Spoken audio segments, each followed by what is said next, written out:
ضرورتیں کبھی پوری نہیں ہوتی، یعنی بے برکتی اس کا مقدر ہو جاتی ہے. اور جو کردار کا پاکیزہ ہے اللہ اس کے تھوڑے میں بھی ڈھیروں برکت عطا فرماتے ہیں.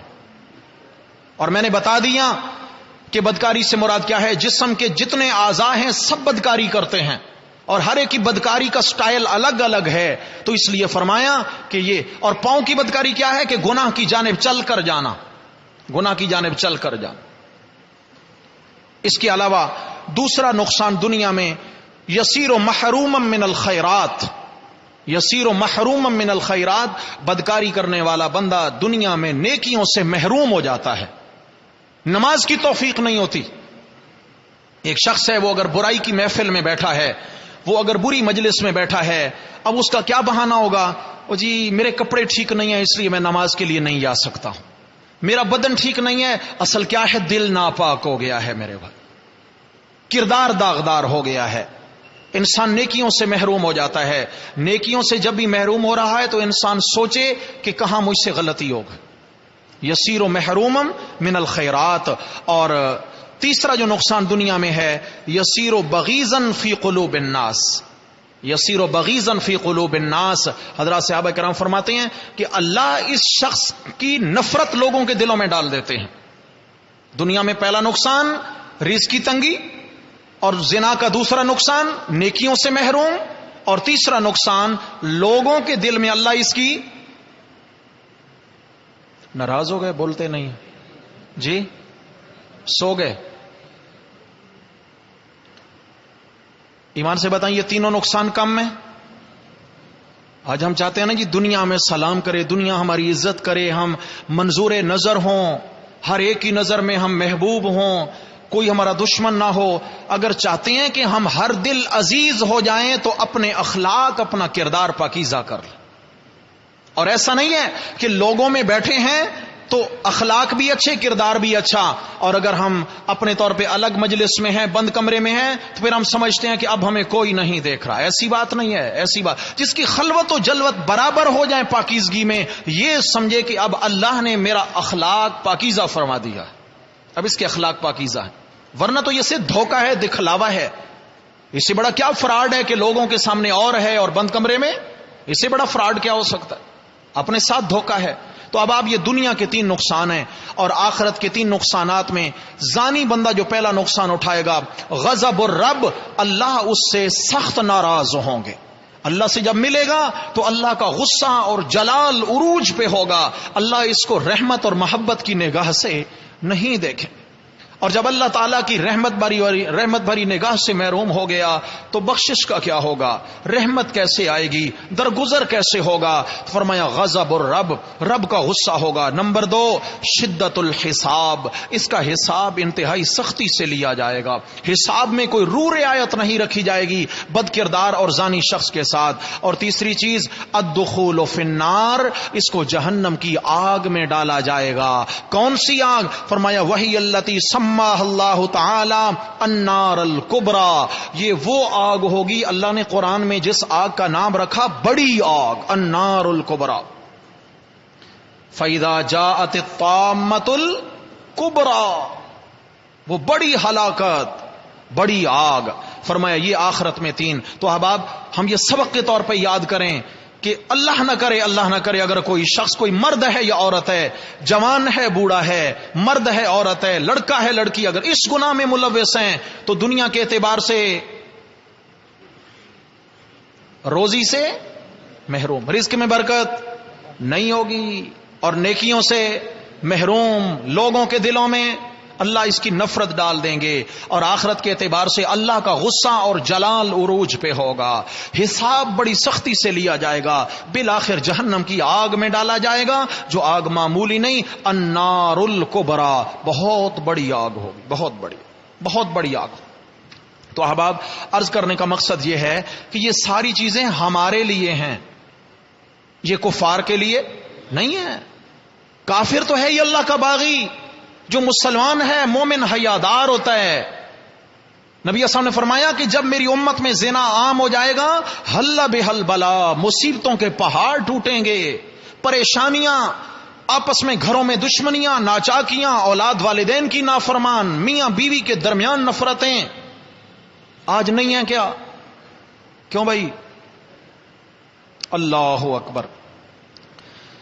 نبی کریم صلی اللہ علیہ وسلم نے فرمایا ثلاثۃ لا یکلمہم اللہ یوم القیامہ، دن قیامت کی اللہ تعالیٰ 3 بد نصیبوں سے رحمت اور شفقت بھری بات ہی نہیں کریں گے. لا ينظر الیہم، اللہ ان کی طرف نگاہ رحمت ہی نہیں کریں گے، اللہ دیکھیں گے بھی نہیں. ولا یزکیہم، اللہ ان کو گناہوں سے پاک ہی نہیں کریں گے، ناپاک رہیں گے، اللہ کی نظر رحمت سے محروم رہیں گے، اور اللہ تبارک و تعالی کی محبت بھری کلام سے، بات سے بھی، یعنی کوئی تسلی والا بول بھی اللہ کی طرف سے نہیں آئے گا. 3 لوگ ہیں. نمبر 1 شیخ زان، بوڑھا زانی، بڑی عمر میں جس کو اس بری خصلت سے نجات نہیں ملی، بڑی عمر ہو گئی ہے، سفید ریش ہو گیا، اولادیں جوان ہو گئیں، لیکن ابھی بھی اس کی نگاہ میں حیا پیدا نہیں ہوا، اس کی نگاہ ابھی بھی جھکتی نہیں ہے غیر محرم کو دیکھ کر، تو سمجھ جائے کہ دن قیامت کے اللہ رب العزت میرے ساتھ کوئی نرمی والا معاملہ نہیں کریں گے، اللہ کی نگاہ رحمت سے محروم رہے گا. ہاں جی، شیخ زان، زانی بوڑھا. نمبر 2 فرمایا ملک کذاب، جھوٹا بادشاہ. یہ سمجھیے، جھوٹا بادشاہ، اپنی رعایا، اپنی پبلک سے وعدے کر کے وعدہ خلافی کرنے والا ہیں، یو ٹرن لینے والا حکمران. کون بھائی؟ سمجھ آ گیا نا؟ ہاں، ہم تو یہ آج کل تو اچھی طرح سمجھ سکتے ہیں نا جی. مدینہ کی ریاست بھی بنائیں گے اور غیر سے قرضے بھی لینے سے پہلے خودکشی بھی اہتمام سے کریں گے، اور اس کے بعد یہ ہوگا کہ ملک کی لوٹی ہوئی دولت بھی واپس لائیں گے، اور غربت کا بھی خاتمہ ہو جائے گا، اور اس کو مدینہ کی ریاست بنا کر اسلامی شریعت کو بھی نافذ کریں گے. یہ سب کچھ وعدے ہیں، سارے وعدے ہیں، تھے نہیں، سارے وعدے تھے. لیکن اس کے بعد کیا ہوا؟ بار پہ یو ٹرن ہے، یو ٹرن ہے. یہ آپ ناراض نہ ہو، میں تو صرف آپ کو لطیفہ سنانے لگا ہوں، اللہ کرے کہ یہ لطیفہ ہی سمجھیں آپ. بہرحال اللہ یو ٹرن لینے سے بچائے، حق اور سچ سے اللہ بچائے. انسان غلطی پر ہو تو پھر انسان ہدایت کی طرف پلٹ آئے، جسے رجوع کہتے ہیں. ڈرگ روڈ کے قریب آگے جاتے نا، اس پہ شار فیصل پہ پل کے نیچے سے یو ٹرن ہے، ڈرگ روڈ پہ یو ٹرن ہے. یہ تو پچھلے سال کی یا اس سے پچھلے سال کی بات ہے. بہرحال وہاں کسی نے بورڈ، یعنی یو ٹرن جس پہ لکھا ہوا تھا، کسی نے یو ٹرن مٹا کے اس پہ لکھ دیا عمران خان. کیا لکھ دیا؟ یو ٹرن پہ کیا لکھا؟ بہرحال آپ میں سے کئی ان کے چونکہ حبدار ہوں گے، میں معذرت چاہتا ہوں، دل آزاری نہیں کرنا چاہتا، لیکن اتنی بات کہوں، یہ میرے الفاظ نہیں، رسول اللہ صلی اللہ علیہ وسلم کے الفاظ ہیں. آپ نے فرمایا 3 لوگوں کی طرف اللہ نظر رحمت نہیں کریں گے، جن میں سے ایک کون ہوگا؟ ملک کذاب، اپنی رعایا سے جھوٹ بولنے والا بادشاہ، ان کو جھوٹی توقعات دلانے والا بادشاہ، ان کو جھوٹی امیدیں دلانے والا بادشاہ. فرمایا یہ اللہ کی نظر رحمت سے گرا ہوا شخص ہوگا دن قیامت کے. ہم اچھی طرح اس بات کو سمجھ سکتے ہیں. اور تیسرا شخص عائل مستکبر، وہ غریب اور فقیر جو غربت کے باوجود تکبر کرتا ہے، غربت کے باوجود متکبر ہے کچھ نہیں، یعنی اس کے بعد ہے کچھ نہیں لیکن پھر بھی دکھلاوا کرتا ہے. کھانے کے لیے نہیں ہے لیکن لوگوں کے سامنے اپنی واہ واہ بنا کے رکھتا ہے، کر و فر بنا کے رکھتا ہے، تاکہ لوگ مجھے واہ واہ کہیں، ہاں بھائی واقعی بہت کچھ ہے. لیکن کھودا پہاڑ نکلا کچھ بھی نہیں ہے اس میں. اس کے باوجود کیا ہوتا ہے؟ عائل مستکبر، ہے غربت لیکن تکبر ہے کہ اس کی گردن میں سریا ٹھکا ہوا ہے. فرمایا اللہ دن قیامت کے اس کو بھی نظر رحمت سے نہیں دیکھیں گے، اللہ اس کے ساتھ کوئی رحمت بھری کلام نہیں کریں گے. چلیں ہم اپنے عنوان کی طرف چلتے ہیں کہ دنیا میں زلزلے آئیں گے، پتھروں کی بارش برسے گی، سرخ آندھیاں آئیں گی، زمین پھٹے گی، لوگ دھنس جائیں گے، شکلیں مسخ ہو جائیں گی، یہ سارے عذاب آئیں گے. ان کے پیچھے وجوہات میں ایک وجہ کیا ہے؟ اذا ظہرت الزنا، جب بدکاری والا گناہ عام ہو جائے گا، جب معاشرے کے اندر بدکاری اور بے حیائی عام ہو جائے گی، تو پھر اللہ کی طرف سے ان عذابوں کا نزول بھی شروع ہو جائے. آپ علیہ السلام نے فرمایا من یضمن لی ما بین لحیی وما بین فخذی اضمن له الجنہ. میری امت میں سے جو مرد و عورت مجھے 2 چیزوں کی حفاظت کی ضمانت دے دیں میں ان کو جنت کی ضمانت دیتا ہوں. نمبر 1 جو زبان کی حفاظت کی ضمانت دے دے کہ میں اپنی زبان کا غلط استعمال نہیں کروں گا, گالم گلوچ نہیں کروں گا, جھوٹ نہیں بولوں گا, کسی کی غیبت نہیں کروں گا, بہتان تراشی نہیں کروں گا, چغلی نہیں کھاؤں گا, ہاں جی اس زبان سے کوئی کفری یا شرکی یا کلام نہیں کروں گا. فرمایا جو اپنی زبان کی مجھے حفاظت کی ضمانت دے دے. نمبر 2 اپنے شرمگاہ کی حفاظت کی ضمانت دے دے, میں اللہ کا نبی اس کو جنت کی ضمانت دیتا ہوں. میں اللہ کا نبی اس کو جنت کی ضمانت دیتا ہوں. میرے بھائی اس سے بڑی کیا بات ہے؟ 2 باتوں پر اللہ کے نبی کی ضمانت ہے. آپ صلی اللہ علیہ وسلم جس چیز کے ضامن ہو جائیں اس میں کوئی دوسری رائے ہو سکتی ہے بھائی؟ اللہ اکبر, کوئی دوسری رائے نہیں ہے. تو عرض کرنے کا مقصد یہ ہے میرے پیارے بھائی کہ ہم سب فکر کریں, ہم سب فکر کریں کہ خدا نہ خواستہ دن قیامت کے ہم ہار نہ جائیں. دن قیامت کے خدا نہ خواستہ دنیا کی عارضی لذت کی خاطر, دنیا کی عارضی خوشیوں کی خاطر, دنیا کے عارضی اپنے دل کو سکون دینے کی خاطر, اپنے اعضاء کو سکون دینے کی خاطر ہمیشہ ہمیشہ کی آخرت کی لذتیں کہیں خدا نہ خواستہ پامال نہ ہو جائیں. حضرت عبداللہ ابن عباس رضی اللہ تعالیٰ عنہما سے پوچھا گیا, حضرت یہ جو دنیا میں بیماریاں پھیلتی ہیں, وبائیں آتی ہیں, ان وباؤں کی وجہ کیا ہے؟ یہ کرونا پھیل گیا, ڈینگی پھیل گیا, اور جناب علی وہ چکن گونیا پھیل گیا, اور فلاں کتنی بیماریاں ہیں آج, نئی نئی بیماریاں آ رہی ہیں. یہ سب وبائیں. حضرت عبداللہ ابن عباس رضی اللہ عنہ سے پوچھا گیا, حضرت یہ وباؤں کے پھیلنے کی وجہ کیا ہے؟ فرمایا اذا رأیتم الوبا قد فشا, اذا رأیتم الوبا قد فشا, جب تم دیکھو کہ وبا عام ہو گئی ہے, فاعلموا ان الزنا قد فشا, تو پھر جان لو کہ معاشرے میں بے حیائی عام ہو چکی ہے, بے حیائی عام ہو چکی ہے. یعنی وبا کا تعلق بے حیائی کے ساتھ ہے. جتنا بے حیائی کم ہوگی اتنا وبائی امراض کم ہوں گی, جتنا بے حیائی بڑھے گی اللہ تعالیٰ بطور سزا کے بیماریاں بھی بڑھاتے چلے, اور وبائی امراض ہوں گے, وبائی امراض ہوں. ہم اس دور سے گزر رہے ہیں جس دور میں نکاح کو عیب سمجھا جاتا ہے اور گناہ کو اپنا حق سمجھا جاتا ہے, گناہ کو اپنا حق سمجھا جاتا ہے. لازمی بات ہے جب 13, 14, 15 برس کی عمر میں اولادیں بالغ ہوں گی اور 30, 35 برس کی عمر تک ان کے نکاح نہیں ہوں گے, تو میرے بھائی کیا خیال ہے گناہ کا دروازہ کھلنے کا خطرہ ہے یا نہیں ہے؟ یاد رکھیے جس طرح انسان کے بدن کو کھانے کی ضرورت ہے, پینے کی ضرورت ہے, کھانے پینے کے بعد تیسری بڑی ضرورت انسان کی جنسی تسکین ہے. اللہ نے انسان کے ساتھ ایک معاملہ رکھا ہے, حتیٰ کہ انبیاء علیہ الصلوۃ والسلام کو نکاح کا حکم تھا, وہ پاکیزہ ہستیاں ان کی بھی ضرورت ہے. تو جب تک معاشرے میں نکاح مشکل رہے گا تب تک گناہ آسان رہے گا, جب نکاح آسان ہو جائے گا تو گناہ مشکل ہو جائے گا. آج ایک نکاح کے لیے کتنے جتن کرنا پڑتے ہیں, لاکھوں روپے جمع کرو جناب علی, پھر اس کے بعد اتنا زیور ہو, اتنا جہیز ہو, ایسا مکان ہو. بڑے افسوس کی بات ہے, بحیثیت مسلمان ہم جو شادیاں کر رہے ہیں لڑکی کا چہرہ دیکھ کے شادی کی جاتی ہے اور لڑکے کی جیب دیکھ کر شادی کی جاتی ہے. لڑکی کا حسن دیکھا جاتا ہے اور لڑکے کی, غلط بول رہا ہوں, سمجھ آ گئی ہے, جیب دیکھ کر. اللہ کے بندے دیکھی وہ دو چیزیں جا رہی ہیں جو فانی ہیں. اس حسن نے بھی ہمیشہ ساتھ نہیں دینا اور جیب نے بھی ہمیشہ ساتھ نہیں دینا. یہ حسن بھی آنی جانی چیز ہے اور مال بھی آنی جانی چیز ہے. اللہ کے نبی صلی اللہ علیہ وسلم نے فرمایا کہ مسلمان جو ہوتا ہے اس کو نکاح کس معیار پہ کرنا چاہیے. فرمایا تنکح المرأۃ لاربع لمالها ولجمالها ولحسبها ولدینها. کسی بھی خاتون سے 4 طریقوں پر نکاح کیا جاتا ہے, یا اس کا مال دیکھا جاتا ہے, یا حسن و جمال دیکھا جاتا ہے, یا قوم قبیلہ دیکھا جاتا ہے, یا اس کی دینداری دیکھی جاتی ہے. 4, 5ویں کوئی وجہ نہیں ہوتی ہے.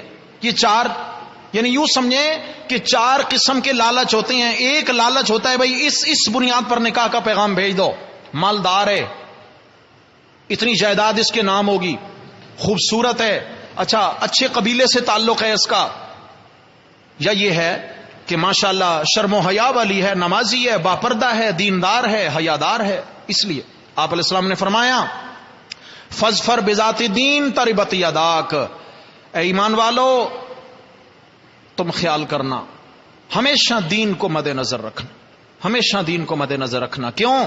پہلی جو تینوں چیزیں ہیں انہوں نے ساتھ چھوڑ جانا ہے۔ مال نے بھی ہمیشہ ساتھ نہیں دینا، حسن و جمال نے بھی ساتھ، قوم قبیلے نے بھی ساتھ، ساتھ قبر میں جائیں گے تو اعمال جائیں گے، اچھے اخلاق۔ گھر میں ایک عورت کو بیاہ کے لائیں، اگر اس کے اخلاق اچھے نہیں ہیں تو اس کی دولت کے ساتھ گزارا ہو سکتا ہے؟ حسن کی تو وہ پری ہے لیکن اس کی زبان انتہائی بری ہے، گزارا ہو جائے گا؟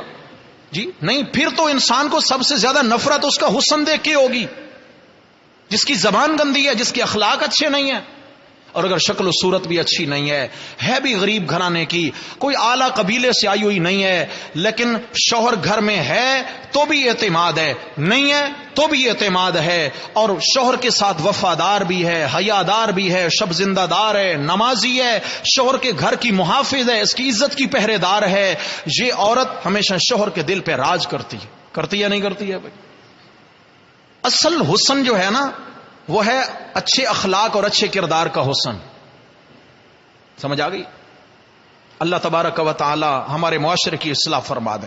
تو بہر صورت میرے بھائیوں میں عرض یہ کرنا چاہتا تھا کہ نبی کریم صلی اللہ تعالی علیہ وسلم نے فرمایا کہ دنیا میں جس وقت گناہ عام ہو جائیں گے، جن میں سے ایک گناہ یہ بدکاری والی وبا ہے، جب یہ عام ہو جائے گی تو پھر 6 قسم کے عذاب آئیں گے میری امت پر۔ پھر کیا ہوگا کہ گھروں میں تنازع، میاں بیوی کے درمیان جھگڑے، اولادیں نافرمان ہوگی، پھر گھر میں بے برکتی ہوگی، لوگ اس سے نفرت رکھیں گے، اور بدکاری کرنے والے کے چہرے سے اللہ رب العزت ایمان کا نور غائب کر دیتے ہیں، ایمان کا نور ضائع ہو جاتا ہے، اس کا چہرہ بے رونق ہو جاتا ہے، بھدا چہرہ ہو جاتا ہے بدکاری کرنے والے شخص کا۔ اگر انسان دنیا آخرت میں کامیابی چاہتا ہے تو اپنے اخلاق اور کردار کو پاکیزہ کر لے، دنیا بھی عظیم بنے گی، آخرت بھی عظیم بنے گی انشاءاللہ۔ اللہ اکبر۔ ہم کہتے ہیں جی، بلکہ ہم کیا کہتے ہیں، ہماری اکثر مائیں بہنیں بیٹیاں جی ایک فلسفہ جھاڑا جاتا ہے ہمارے معاشرے میں، جی پردہ تو دل کا ہونا چاہیے نا، پردہ دل کا ہے، آنکھ کا کیا پردہ ہے، چہرے کا کیا پردہ ہے، پردہ دل کا ہونا چاہیے۔ تو پھر کھانا کھانے کی کیا ضرورت ہے؟ دل ہے نا، پیٹ بھرنے کی ضرورت نہیں ہے، دل رجا ہوا ہے، دل بھرا ہوا ہے، بس کافی ہے بھائی، کھانا کھانے کی ضرورت نہیں۔ اگر کھانا کھانا پیٹ کی ضرورت ہے، نیند کرنا آنکھوں کی ضرورت ہے، سستانا سارے اعضاء کی ضرورت ہے، تو میرے بھائی پھر پردہ، حیا، یہ پورے بدن کی، پورا بدن جو ہے یہ حیا کا طلبگار ہے، پورے بدن کا پردہ ہوگا تو حیا مکمل ہے، ورنہ حیا مکمل نہیں ہے۔ ایسا نہیں ہے کہ جی پردہ دل کا ہوتا ہے، دل کس نے چیر کے دیکھا؟ دل تک کون پہنچتا ہے؟ جو چہرے تک پہنچ گیا پھر اس نے دل کو بھی کچل کے گزر جانا ہے۔ جو جسم تک رسائی اگر کسی کو دے دی تو پھر اس کے بعد دل بھی سلامت۔ اکثر پھر رونا ہوتا ہے جی فلاں نے دل توڑ دیا ہے، پھر دل ٹوٹتے ہیں۔ اس لیے کسی غیر کو اپنے دل تک رسائی یہ حیا کا تقاضا ہے۔ حضرت عمر فاروق رضی اللہ عنہ قربان جاؤں اکثر یہ بات ارشاد فرمایا کرتے تھے، فرمایا کان عمر یقول لا تخلون بامرأۃ ولو کنت تحفظها القرآن۔ جملے کا معنی سمجھیے گا، فرمایا لا تخلون بامرأۃ ولو کنت تحفظها القرآن، فرمایا تجھے کسی غیر محرم عورت کے ساتھ اکیلے بیٹھنے کی اجازت نہیں ہے۔ اے ایمان والے، کسی نامحرم کے ساتھ تجھے اکیلا بیٹھنے کی اجازت نہیں ہے، بھلے تو اکیلے بیٹھ کر اس کو قرآن کیوں نہ حفظ کروا رہا ہو۔ سمجھ آ گئی ہے؟ بھلے تو اس کا قرآن کا استاد ہی کیوں نہیں ہے، پھر بھی کسی نامحرم کے ساتھ تجھے اکیلا بیٹھنے کی اجازت، اس کو اپنے سامنے بے پرد بٹھانے کی اجازت نہیں ہے۔ وہ شیخ احمد سرہندی رحمہ اللہ، حضرت مجدد الافسانی رحمۃ اللہ علیہ نے بڑا خوبصورت جملہ لکھا ہے، فرماتے ہیں کہ اگر دین پڑھانے والا سید جنید بغدادی ہو، بڑے اللہ کے ولی گزرے، بڑے اللہ کے ولی گزرے ہیں سید جنید بغدادی رحمت اللہ علیہ. پڑھانے والا سید جنید بغدادی ہو، پڑھنے والی سیدہ رابعہ بصریہ ہو. وہ رابعہ بصریہ نماز کی حالت میں قرآن پڑھتے پڑھتے جن کی موت ہوئی، اور بڑے بڑے علماء کی استاد. پردے میں علماء ان سے آ کر سند حدیث حاصل کرتے تھے. بہت سارے یعنی اہل علم طبقہ آتا اور ان سے پردے میں مسائل کی باریکیاں معلوم کیا کرتے. حضرت شیخ سریندی رحمۃ اللہ فرماتے ہیں کہ اگر پڑھانے والے سید جنید بغدادی ہوں، پڑھنے والی سیدہ رابعہ بصریہ ہوں، اور پڑھائی جانے والی کتاب کتاب اللہ یعنی قرآن ہو، تو بھی بے پردہ الگ جگہ پہ بیٹھ کر ان کو پڑھنے پڑھانے کی اسلام اجازت نہیں دیتا. آج جس زمانے سے ہم گزر رہے ہیں، وہ جی کوئی نہیں، گھر پہ قاری صاحب ٹیوشن پڑھانے آتے ہیں، جوان بچی کو الگ قاری صاحب لے کے بیٹھے ہوئے ہیں، ٹیوشن پڑھائی جا رہی ہے. اچھا قاری صاحب تو خیر نہیں اتنا، یہ کہاں جی، یہ جناب علی وہ ہمارے اسکولوں کا حال کیا ہے؟ کو ایجوکیشن ہے، جوان لڑکے لڑکیاں ایک ساتھ بیٹھے ہوئے، جوان بچیوں کو جوان ٹیچر پڑھا رہے ہیں، جوان بچوں کو جوان استانیاں پڑھا رہی ہیں. بے حیائی کا دروازہ نہیں کھلے گا بھائی. بولتے نہیں ہیں لیکن یقین ہے کہ ہوتا اسی طرح ہے. جس سب سے بڑے مجرم ہم ہیں، اس معاشرے کے جرم کا بوجھ ہمارے کندھوں پر ہے. تعلیم کے نام پر جتنا آج اس معاشرے میں بے حیائی کو فروغ دیا جا رہا ہے، خدا کی قسم کسی اور چیز کے نام پر نہیں دیا جا رہا. اسکولوں میں مخلوط، کالجوں میں مخلوط، یونیورسٹیز میں مخلوط. عورت کو تو ایک بازار کی عام بکاؤ چیز بنا دیا گیا ہے. عام ایک شاپنگ مال ہے، اس پہ جوان بیٹیاں، اس قوم کی جوان بیٹیاں نیم برہنہ بدن ہو کر چیزیں سیل کر رہی ہیں، چیزیں بیچ رہی ہیں. کیوں جی؟ یہاں اگر سیل گرل نہیں ہوگی، لڑکی اگر یہاں نہیں رکھیں گے تو کسٹمر نہیں آئے گا. یہ اس قوم کے ذہنی انحطاط اور ذہنی گراوٹ کی اس سے بڑی کیا دلیل ہو سکتی ہے کہ ہم مسلمان کتنا گر چکے ہیں، کتنا ہم گر چکے. جو چیز بک رہی ہے اس پہ اس کی مشہوری کے لیے جو فوٹو لگتا ہے وہ ایک جوان بچی کا فوٹو لگتا ہے. ہر چیز پہ جوان عورت کی تصویر لگ رہی ہے، تصویریں بک رہی ہیں. آج کی پروڈکٹ نہیں بک رہی، یہ مسلمان بچیوں کی تصویریں بک رہی ہیں. ان تصویروں کو دیکھ کر ہم پروڈکٹس خرید رہے ہیں. تو اس لیے میرے بھائی، جن دوستوں کے ادارے ہیں، سکولز ہیں یا دیگر معاملات ہیں یا ان کے کوچنگ سینٹرز ہیں، خدا کے لیے جتنا ممکن ہو سکتا ہے بے حیائی کا خاتمہ کریں. یہ مخلوط نظام تعلیم کا خاتمہ کریں. یہ کو ایجوکیشن کا جو سلسلہ ہے حقیقت میں بے حیائی کا فروغ ہے، اس کا خاتمہ کریں. اس کا خاتمہ ہو جائے گا انشاءاللہ بہت حد تک ہماری عزتیں محفوظ رہیں گی. آخر ہم بچوں کو کہاں پڑھائیں، کہاں بھیجیں؟ اچھا پھر کیا ہوتا ہے؟ ابھی تو یہ چھوٹے بچے ہیں جی، پرائمری والے ہیں، بچے ایک ہی ڈیسک پہ بیٹھے ہوئے ہیں. جو بچہ 10 برس کی عمر کو پہنچ چکا ہے، آج کمپیوٹر اور موبائل فون کے دور میں وہ چھوٹا ہے جی. جو 10 برس 12 برس کا ہو چکا ہے بچہ ہے، بچی ہے 12-13 برس کی عمر میں، تو آج بچیاں جوان ہو رہے ہیں.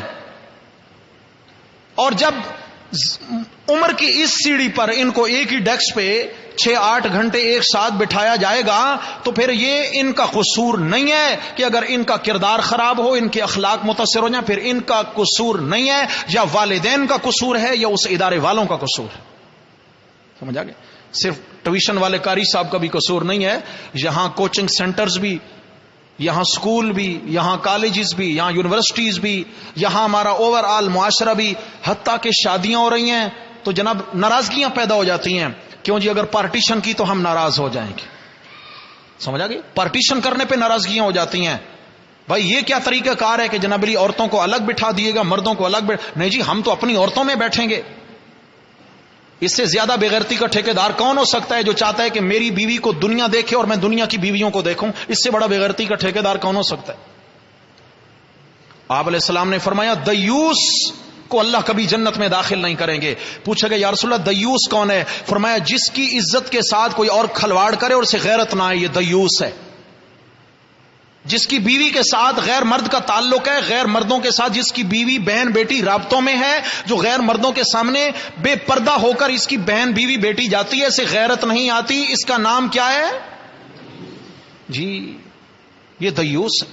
اللہ اکبر. حضرت عمر فاروق نے کیا فرمایا کہ اگر تو قرآن کیوں نہ حفظ کرا رہا ہو پھر بھی غیر محرم کے ساتھ الگ بیٹھنے کی اجازت؟ اگر آپ ناراض نہ ہوں تو ایک حدیث سنو. بات بڑی عجیب ہے لیکن وہ زمانہ میرے نبی کا، سیدہ کائنات سیدہ عائشہ صدیقہ جیسی اعلی کردار اور اعلی ایمان کی مالک خاتون، اور سیدنا صدیق اکبر رضی اللہ تعالیٰ عنہ جیسا عظیم انسان. نبی علیہ الصلوۃ والسلام کی زوجہ ہیں سیدہ عائشہ صدیقہ. سیدہ عائشہ کے والد کون ہیں؟ حضرت ابو بکر صدیق رضی اللہ عنہ. ایک دن نبی علیہ السلام تشریف لائے گھر میں، تو حضرت ابو بکر صدیق رضی اللہ عنہ اپنی بیٹی کے کمرے میں بیٹھے ہوئے ہیں. بیٹی کے پاس باپ آیا ہوا ہے. کس کے پاس؟ جاگنا بھائی، پردہ دل کا ہوتا ہے. سمجھ آ گئی نا؟ ہم حیا کی مثالیں دینے والے، ذرا اللہ کے نبی سے ہم حیا کی مثال سمجھیں. آپ علیہ السلام تشریف لائے، حضرت صدیق اکبر حضرت عائشہ کے پاس بیٹھے ہیں ان کے کمرے میں. آپ علیہ السلام نے آ کر دیکھا اور کوئی نہیں. آپ نے فرمایا ابو بکر تم اکیلے بیٹھے ہو عائشہ کے پاس؟ یا رسول اللہ میری بیٹی ہیں، میں ان کا باپ ہوں. آپ نے فرمایا ابو بکر بھلے تو ان کا باپ ہے، یہ تیری بیٹی ہے. جہاں دو مرد و عورت ہوتے ہیں تیسرا ان کے ساتھ شیطان ہوتا ہے. تیسرا کوئی شک تھا؟ اللہ کے نبی کو شک تھا؟ کوئی شک نہیں. اصل میں سمجھانا امت کو مقصود تھا کہ کبھی بھی عزت کے معاملے میں رسک لینے کی اجازت نہیں ہے. ہاں اگر آپ ناراض نہ ہو نا، میرے سے زیادہ آپ معاشرے کو جانتے ہیں. کیا سسر اور بہو کے درمیان درجنوں واقعات بے حیائی کے نہیں ہو چکے؟ جی نہیں ہو چکے؟ یہ جتنے معاملات ہمارے ہاں چل رہے ہیں دیور اور بھابھی کے درمیان، ایسے معاملات جہاں بہت کلوز رشتے ہیں. اس لیے آپ علیہ السلام سے پوچھا گیا یا رسول اللہ، صحیح بخاری میں حدیث ہے کہ دیور کے معاملے میں بھابھی کیا کرے؟ آپ نے فرمایا الحم والموت، دیور بھابھی کے لیے موت کی طرح ہے. جیسے موت سے خوف آتا ہے ایسے بھابھی کو دیور سے بھی خوف رکھنا چاہیے اپنی عزت کے معاملے میں. باتیں تھوڑی سی سخت ہیں لیکن میرے بھائی کیا کریں، میری بھی ضرورت ہے، میرے معاشرے کی بھی ضرورت ہے، آپ کے معاشرے کی بھی ضرورت ہے. ہم آنکھیں بند کر کے چل رہے ہیں. چلیے آپ صلی اللہ، اچھا گناہ کا ہو جانا یہ عیب نہیں ہے، گناہ پہ ڈٹ جانا یہ کیا ہے؟ عیب ہے. اللہ رب العزت نے اس آیت میں فرمایا، آئیں اس کے ترجمے پر فرمایا واللاتی یاتین الفاحشۃ من نسائکم، اور وہ عورتیں، وہ تمہاری بیویوں میں سے عورتیں جو بے حیائی کریں، یعنی وہ بیویاں جو بد کردار ہونے لگیں، جو آزاد منش ہونے لگیں، جن کے سر سے دوپٹہ اترنے لگے، اور جو اپنے گھر کی چار دیواری میں رہنا پسند نہ کریں، اور جن کا یہ خیال بن جائے میرا جسم میری، بولو ہیں، جو کہیں میرے جسم بھی میری مرضی ہے، میرا شوہر کیوں کر روک ٹوک کرے گا. فرمایا جو آزاد منش ہونے لگیں اور تمہیں شک ہو کہ انہوں نے بے حیائی کا تعلق استوار کر لیا ہے تو فاستشہدوا علیہن اربعۃ منکم، ان کے خلاف 4 گواہ پیش کرو جو گواہی دیں کہ انہوں نے بے حیائی کا کام کیا. فإن شہدوا، اگر وہ گواہی دے دیں، فامسکوہن فی البیوت، تو ان کو زندگی بھر کے لیے گھر میں قید کر دو. ان عورتوں کو کیا کرو؟ یاد رکھیے یہ آیت حکم پہلے کا ہے، بعد میں دوسرا حکم آیا سنگسار کرنے کا. شادی شدہ عورت اگر بے حیائی کا کام کر دے تو پھر اس سے کیا کیا جائے گا؟ سنگسار. لیکن اس سے پہلے کا حکم یہ تھا کہ ان کو گھر میں بند رکھو. جیسے اللہ کرے اس ملک میں شرعی قوانین نافذ ہو جائیں، شرعی قانون نافذ ہو جائے تو پھر تو سزا کیا ہے؟ سزائے موت ہے. پتھروں سے چوٹ چوٹ کے اس کو مار دیا جائے، موت کے گھاٹ اتار دیا جائے، مرد ہو یا عورت ہو، شادی شدہ. اور اگر غیر شادی شدہ ہیں تو ان کو 100 کوڑے مارے جائیں اور سرے بازار چوک میں لا کے مارے جائیں، ساری معاشرے اور دنیا کے سامنے لا کر ان کو سزا دی جائے تاکہ لوگ دیکھ کر عبرت حاصل کریں. لیکن اس سے پہلے اب جیسے قانون نہیں ہے تو اب یہ حکم لگے گا کہ ایسی عورتوں کی آزادی سلب کر لو، ان کو گھروں میں بند کر دو کہ وہ ساری زندگی گھر میں رہیں، نہ کسی کی شادی میں جانے کی اجازت ہے، نہ کسی کی خوشی میں جانے کی اجازت ہے، نہ کسی سے ملنے ملانے کی اجازت ہے. کب تک؟ حتی یتوفاہن الموت، یہاں تک کہ ان کو اس گھر کی قید میں موت آ جائے. کیا آ جائے؟ کہتے ہیں مرد سختی کرتا ہے. مرد سختی کرتا ہے یا مرد کا رب سختی کرتا ہے؟ یہ سختی کس کی طرف سے ہے؟ یہ اللہ کی جانب سے ہے، یہ اللہ کا بنایا ہوا قانون ہے. فرمایا پابند رکھو انہیں. اور دوسرے مقام پہ فرمایا سورہ بنی اسرائیل میں لا تقربوا الزنا، انہ کان فاحشہ، بے حیائی کے قریب نہ جاؤ، اس لیے کہ بے حیائی، یہ گناہ بہت بے حیائی کا کام ہے، یہ انسان کو بے حیا بنا دیتا ہے، بدکاری انسان کو بے حیا بنا دیتی ہے، حیا باختہ گناہ ہے۔ یہ نہیں فرمایا زنا نہ کرو، فرمایا لا تقربوا زنا، زنا کے قریب، زنا کے قریب کیا ہے؟ بے پردہ عورتوں کے قریب مت جاؤ، جہاں مخلوط نظام تعلیم ہو اس جگہ کے قریب